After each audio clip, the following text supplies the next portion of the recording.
Люблю я придираться к всяким звукам в салоне, пока у меня есть гарантия на машину. Появился у меня какой-то скрип в бардачке.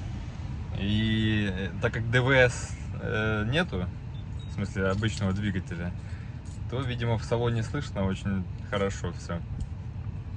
И в чем проблема?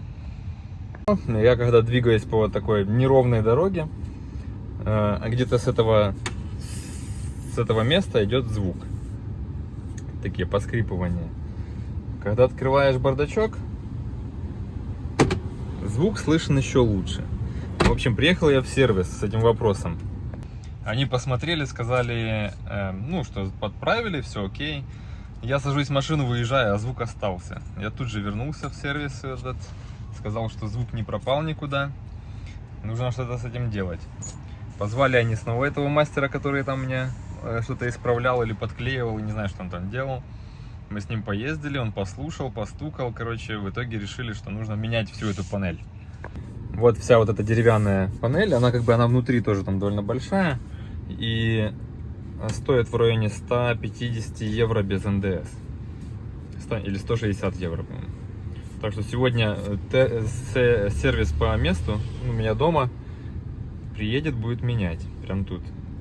Посмотрим, как это поможет со звуками.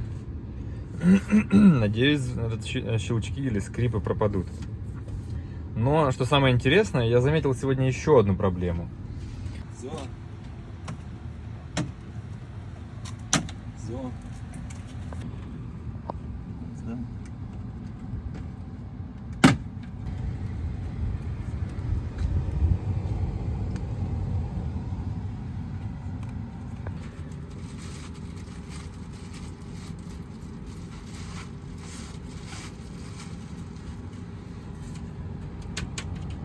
Ну, вообще интересный подход у них. Если что-то не может найти или сделать, они просто меняют полностью всю деталь. Но поменяла мне панель новую, все отлично, никакого звука не появляется больше. Даже прошлись немножко вокруг машины, я ему показал пару недочетов по лаку, и он мне как бы дал счет, я не знаю, разрешил обратиться в бодишоп, и там мне проверят, если какие-то недочеты, они все исправят и выставят счет напрямую в Теслу. Ну и, понятное дело, это все будет по гарантии исправлено, потому что я нашел, в принципе, я давно это видел, но мне казалось, это, наверное, нормально, но я в этот раз решил спросить у этого мастера, потому что у меня есть на двери багажника такие очень маленькие, как бы, пузырьки краски, и на передней двери правой внизу, я скину фотографию, там такие, как бы, маленькие пузырьки, они, ну, визуально не очень хорошо, а так вроде как ни на что не влияет. Так что у меня есть 30 дней, чтобы обратиться, сделать запись в какой-то из центров, которые есть на сайте Теслы, в бодишоп ихний.